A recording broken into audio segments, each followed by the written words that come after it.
Olá, muito boa tarde. Hoje é sexta-feira, dia 24 de julho, final de semana já está chegando e eu estou aqui mais uma vez pedindo licença para entrar na casa da senhora. Para entrar na casa do senhor, receba com muito carinho aí o meu abraço, o meu muito obrigado.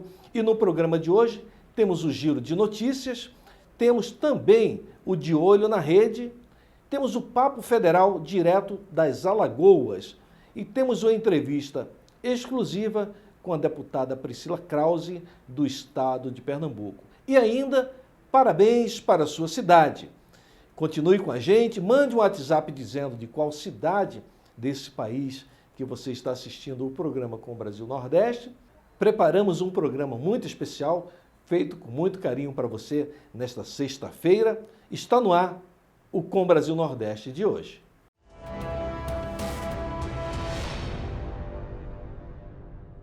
Começando o programa, vamos chamar o Giro de Notícias Brasil-Nordeste com a Natânia Mello, nossa assistente de mídias sociais, que está na região Nordeste. Natânia, é com você. O Rio Grande do Norte vive a sua melhor situação em relação à seca desde julho de 2014. É o que aponta o atual relatório do Monitor de Secas, ferramenta coordenada pela Agência Nacional de Águas e Saneamento Básico, com o apoio da Fundação Cearense de Meteorologia e Recursos Hídricos. De acordo com o monitor, os acumulados de precipitação em junho no Rio Grande do Norte variam entre 10 milímetros na faixa central do estado e acima de 250 milímetros na faixa litorânea. Agora, nosso colega jornalista Marcelo Jorge trazendo o seu giro. Olá, Sandro de Moura, todos que acompanham o Brasil Nordeste aqui na TV Com Brasil. Olha, a Prefeitura do Recife foi alvo mais uma vez de investigações da Polícia Federal por suspeita de irregularidade na compra de respiradores pulmonares. Essa nova abordagem da Polícia Federal, Sandro e telespectadores, aconteceu ontem, quinta-feira pela manhã. Políticos que integram a oposição à gestão do prefeito do Recife, Geraldo Júlio, do PSB, mais uma vez direcionaram suas críticas à gestão do prefeito socialista, em razão das constantes operações policiais, algo até então inédito naquela prefeitura. Só lembrando aos telespectadores do Brasil Nordeste, que vem acompanhando nossas informações do Recife, que as duas operações realizadas ontem miram em compras emergenciais de material médico hospitalar e equipamentos feitos pela Prefeitura do Recife no combate à pandemia do vírus chinês. Investiga também supostas irregularidades na compra de respiradores pulmonares. A deputada estadual Priscila Krause, do Democratas, em publicação nas redes sociais, criticou o número de operações deflagradas na Prefeitura do Recife nas últimas semanas. A parlamentar democrata também criticou os posicionamentos do PSB diante das denúncias de irregularidade. E aqui eu abro aspas para a deputada Priscila. Como de praxe, a gestão do PSB não se explica, no máximo afirmando à imprensa através de notas que as compras foram regulares. Pois é, a coisa tá pegando fogo e, como nosso querido Eduardo Negrão frisou em outra reportagem, já está se criando uma vaga permanente no estacionamento da Prefeitura do Recife para a viatura da Polícia Federal. Do Recife para os estúdios do Brasil Nordeste em Brasília, Marcelo Jorge. Vamos para a região sudeste do país, onde está o jornalista Kleber Araújo. Ele está na maior favela da América Latina, na Rocinha, no Rio de Janeiro. Kleber, a tela da TV Com Brasil é sua. Num período de 38 dias, a Prefeitura do Rio de Janeiro aplicou 1.912 multas sanitárias em pessoas flagradas sem máscara de proteção facial e em estabelecimentos autuados pelo descumprimento das medidas de segurança para o combate da Covid-19. Esses dados fazem referência ao período de atuação da Guarda Municipal entre os dias 5 de junho e 12 de julho, quando 1.266 pessoas foram multadas por não estarem fazendo uso da máscara em espaços públicos. A taxa imposta a quem descumprir essa medida de proteção é no valor de R$ 107, enquanto para estabelecimentos em situação irregular sanitária, a infração pode variar de R$ 590 a R$ 2.696, com base na complexidade e risco de cada atividade. Sabemos que as medidas implementadas pelos governos são importantes para diminuir os riscos de propagação do novo coronavírus, quando assertivas. Mas é preciso questionar se a atuação punitiva da Guarda Municipal não colabora para aumentar os problemas relacionados à pandemia. Se para um cidadão da alta sociedade o valor da multa equivale a um cafezinho adoçado com as ofensas deferidas contra os agentes públicos, para quem depende do auxílio emergencial, receber essa multa representa o agravamento da sua vulnerabilidade social. Afinal, qual a função de um órgão público? Conscientizar ou capitalizar sobre a desgraça em que se encontra a população? Kleber Araújo, para o programa Brasil Nordeste. Vamos de olho na rede. Alguém colocou algo muito especial nas mídias sociais e nós queremos mostrar para você aqui na tela da TV Com Brasil. Pode rodar. Obra de 40 anos, né? Eu sempre brinco que o General Gás vai abrir, o Capitão Bolsonaro vai fechar. E vai fechar de uma forma histórica, presidente, porque quem está lá é justamente o Exército Brasileiro. É bom lembrar que a BR foi aberta pelo 8º BEC e pelo 9º BEC, os batalhões de construção do Exército, o de Santarém vindo no sentido de Cuiabá na outra direção, eles se encontraram no meio do caminho. E novamente os dois batalhões estão juntos, juntamente com o batalhão de Lages, para fazer o fechamento dessa rodovia até Meritituba, até aí o final do ano. A obra está andando muito bem, vale a pena ver. Eu tenho recebido os relatos dos caminhoneiros que passam lá todos os dias, e aí minha homenagem aí aos caminhoneiros, que categoria que a gente tem todo o respeito, já dizendo, olha, melhorou muito, o asfalto está chegando, eles estão extremamente felizes com o que está acontecendo. Isso vai ser importante para o setor produtivo. Então o Exército está dando um banho. Agora em agosto a gente fecha 20 quilômetros de pavimentação e estão caminhando firme na meta aí para concluir até Miritituba, até dezembro aí desse ano. Vamos ao parabéns da sua cidade. Aniversariando hoje, Angical do Piauí, no estado do Piauí. Itapiranga, na Amazônia. Itatinga, no estado de São Paulo. Parabéns a todos os munícipes, parabéns aos gestores dessas cidades. Nós esperamos e desejamos que vocês estejam fazendo o melhor para essa população dessas cidades, tá bom? Vamos agora a uma informação de utilidade pública, um pequeno VT que vai trazer uma mensagem muito legal para você, e voltamos em seguida com a entrevista com a deputada Priscila Krause, do Democratas do Estado de Pernambuco. Gostaria de continuar recebendo o seu WhatsApp. Manda mensagem para a gente que nós queremos devolver com um abraço carinhoso para você. Um breve intervalo e voltamos já já.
Olha, eu quero agradecer mais uma vez o carinho da sua audiência. Muito obrigado por acompanhar a programação da TV Com Brasil.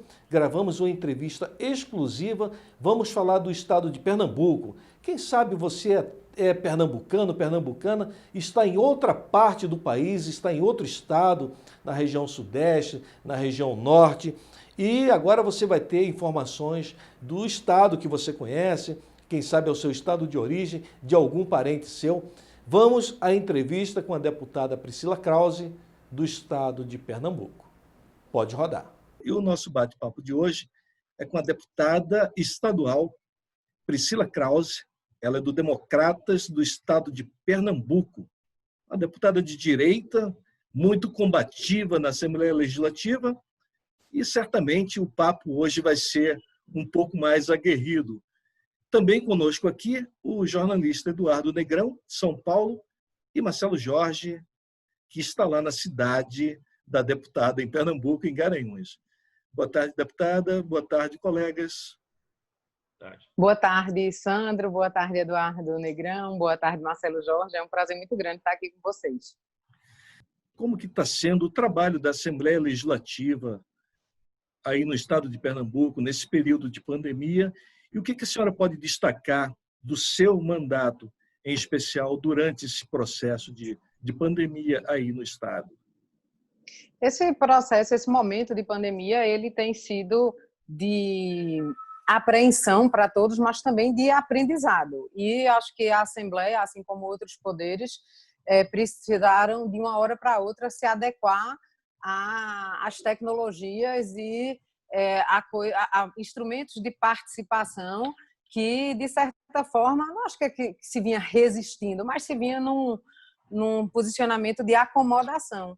E como de tudo que acontece, a gente tem que tirar lições positivas e negativas. Eu acho que a lição positiva que se tira disso é que a Assembleia consegue, assim como outros órgãos públicos, funcionar, se reunir, decidir, deliberar a partir de um instrumento remoto. Para algumas questões, a gente precisa e espera logo retomar as reuniões presenciais. Mas o essencial está acontecendo. E eu acho que isso é um caminho sem volta. A gente vai, inclusive, precisa fazer uma reflexão, porque isso significa também redução de custos e até instrumentos de uma participação popular maior. Eu venho acompanhando aí, a gente vem acompanhando em Pernambuco, seu mandato, sua luta e a dificuldade, a gente falou de Alep agora, de ser oposição, minoria naquela casa, né, deputada?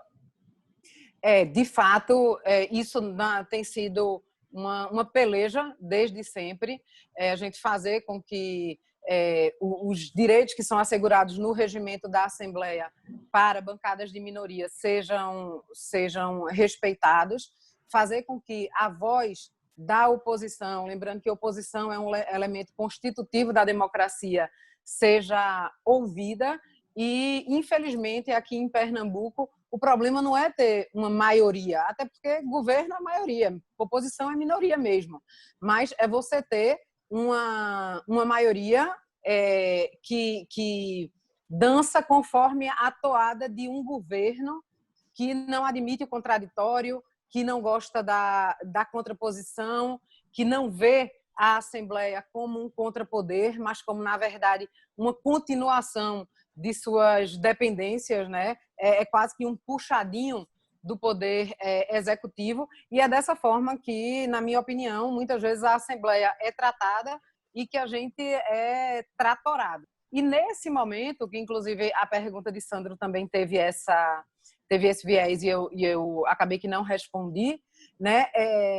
O exercício do mandato parlamentar nesse momento de pandemia, ele mais do que nunca tem que ter e buscar, e a gente está tentando fazer isso, buscar a responsabilidade de acompanhar para e passo as ações do Poder Executivo, né?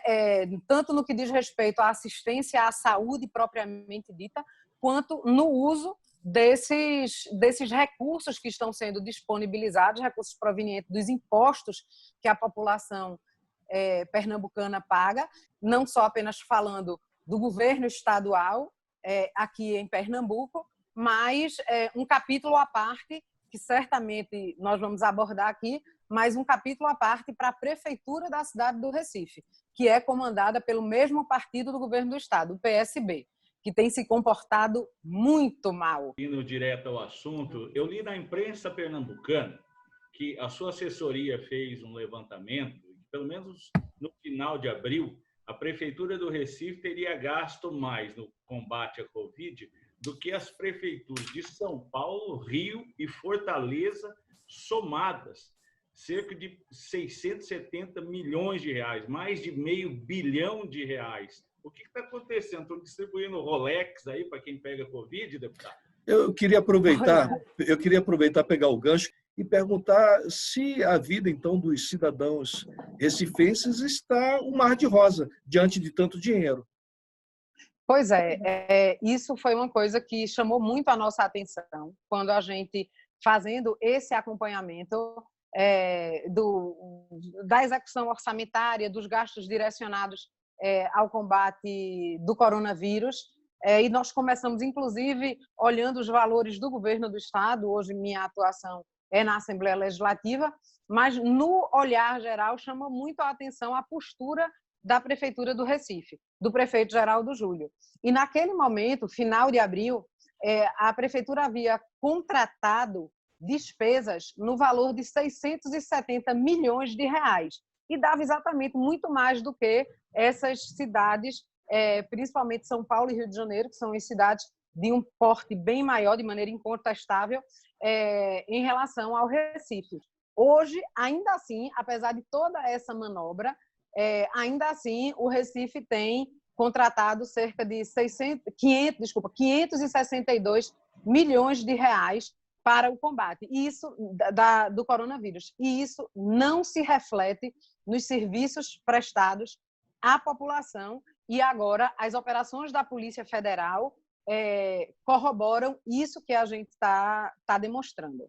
Você está acompanhando a entrevista com a deputada do Democratas, Priscila Krause, falando sobre a sua atuação à frente do parlamento no estado de Pernambuco, nesse período de pandemia, falando da relação do governo do estado de Pernambuco com os políticos, com os deputados estaduais do estado de Pernambuco, e trazendo todas essas informações que interessam a você que de alguma forma está ligado ou ligada ao estado de Pernambuco. Vamos continuar a entrevista com a deputada Priscila Krause. Deputada, como que a senhora vê diante desse caos no estado de Pernambuco, na capital pernambucana? Pesquisas apontam, embora na avaliação da pesquisa a gente percebe que ainda tem muita gente que não decidiu o voto, mas apontam uma candidata que é ligada ao grupo, que é da situação, à frente das pesquisas para a Prefeitura de Pernambuco.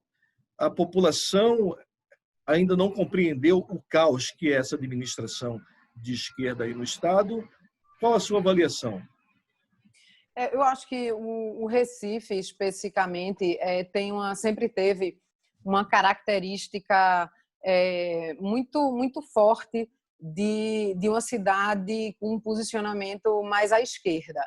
E a gente teve uma mudança nesse cenário, eu acho que naquele momento do pós-impeachment da ex-presidente Dilma, onde houve um crescimento de um sentimento antipetista muito forte na cidade.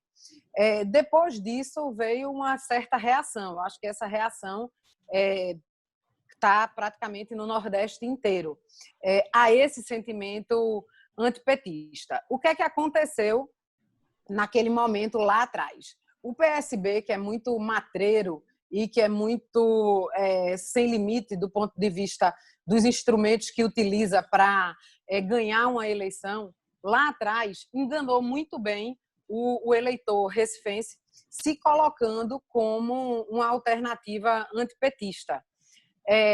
Essa máscara caiu logo, até porque se juntaram novamente e, na verdade, nunca estiveram efetivamente separados, o PT e o PSB. Faz 20 anos que governam o Recife e que estão juntos. Existe também um sobrenome que pesa, que é o sobrenome Arraes, mas que eu realmente acho que quando se afunilar mais e chegar perto e as pessoas se derem conta de que se trata de um mesmo grupo, de uma família que tem como objetivo se manter no poder a todo custo, que é a família Campos Arraes, e que para isso esquece e relega a realidade triste que o recifense vive, principalmente o recifense das periferias. Eu acho que a população vai se dar conta e enxergar um caminho que se apresenta a partir do candidato que seja posto da oposição.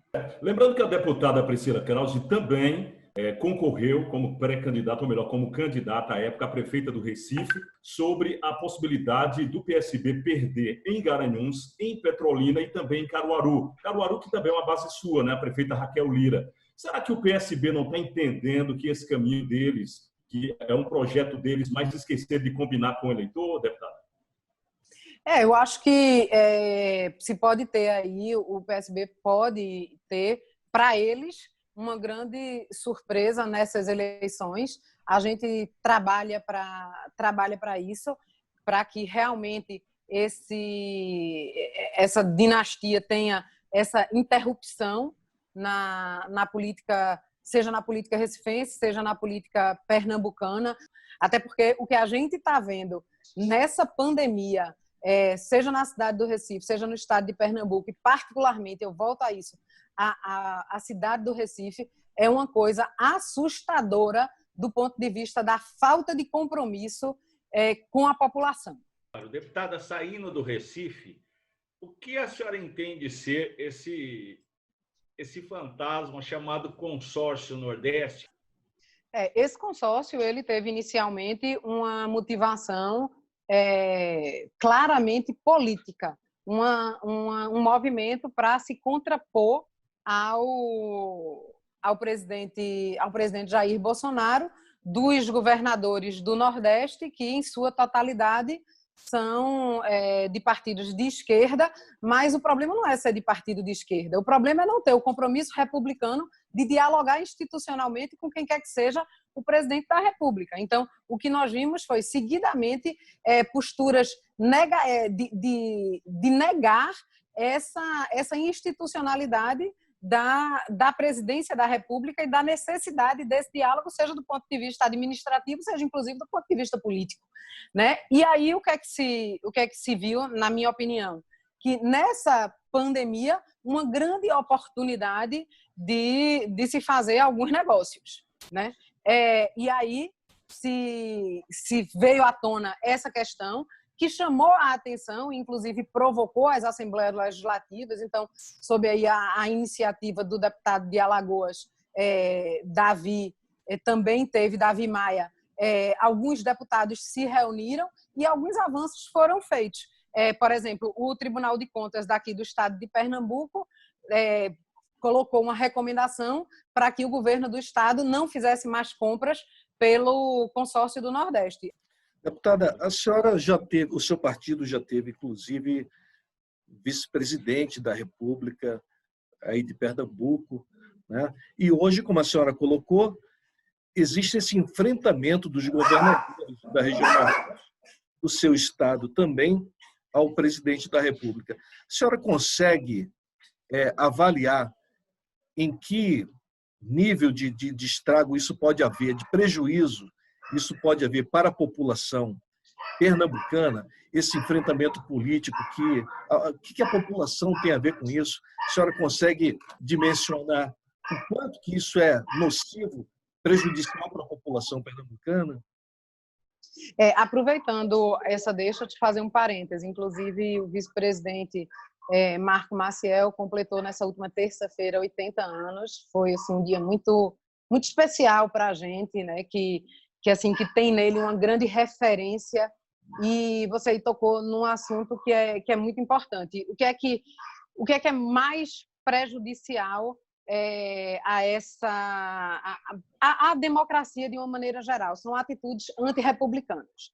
Atitudes antirrepublicanas, elas significam desde atos de corrupção até a negação da institucionalidade.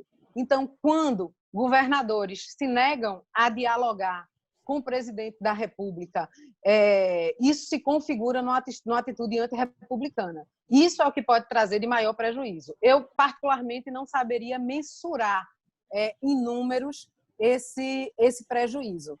Mas o que eu estou percebendo, por outro lado, nesse período de pandemia, é sim uma atitude republicana por parte do governo federal, quando tem uma postura de transferência de recursos para governos estaduais e para prefeituras a partir de critérios objetivos, debatidos, discutidos e elaborados junto ao Congresso Nacional, aperfeiçoados pelo Congresso Nacional. O processo democrático deve ser dessa forma, e que você distancia exatamente o juízo político, né? Então, os recursos chegam a Pernambuco, os recursos chegam à Bahia, chegam ao Ceará, chegam também a São Paulo, chegam ao Rio de Janeiro, na proporção do que foi discutido, das regras estabelecidas no Congresso, a partir do diálogo com o governo, com os próprios governadores, né, do país inteiro e com a sociedade, e você afasta o critério político. Então, seria muito bom que a devolutiva, a partir desses governadores, fosse nessa mesma medida. Deputada, nós queremos agradecer a sua participação. Em especial, eu quero agradecer a forma sempre generosa como a senhora nos recebe aí na sua cidade, na sua rádio, na sua casa, do Festival de Inverno. O ano passado nós tivemos aí e foi uma coisa maravilhosa. E eu quero que a senhora deixe, então, uma mensagem final aos nossos telespectadores de Pernambuco, mas a TV Com o Brasil está no Brasil inteiro. Que a senhora deixe a sua mensagem aí aos nossos telespectadores. Eu que agradeço o espaço. Você será sempre muito bem-vindo. Então, esteja sempre aqui conosco. Quero estender aí o convite a Eduardo Negrão. Venha por aqui também. Né? Espero que esse momento passe, que a gente tenha novamente o Festival de Inverno, a Casa das Artes, que é uma realização nossa, da Rádio Marano, em Garanhuns. E dizer que a gente tem que realmente, seja a imprensa, a sociedade, nós, atores políticos, mandatários, trabalhar incansavelmente, principalmente num momento como esse, para não permitir que o cidadão, eu tenho sempre dito o cidadão pernambucano, o cidadão recifense, e agora quero dizer o cidadão brasileiro, não seja vítima 2 vezes dessa pandemia, vítima de um vírus perigosíssimo, mas vítima também da má gestão e do mau uso do dinheiro público. A gente vem trabalhando no sentido de proteger o cidadão em relação a esses desmandos e cumprindo um mandamento democrático, que é o de fiscalizar as gestões públicas e de fiscalizar a aplicação dos recursos públicos. Eu quero deixar aqui uma mensagem final aos meus conterrâneos, em especial do Nordeste. E às vezes as pessoas falam que vocês defendem o presidente da República e tal. Não, nós queremos defender aquilo que é bom para o país. E a gente ouve aqui de uma deputada estadual, uma deputada ativa no seu estado, onde ela deixa claro que o governador não respeita as minorias, não respeita a atividade parlamentar daqueles que não estão debaixo do seu sovaco, mas vive reclamando do presidente da República.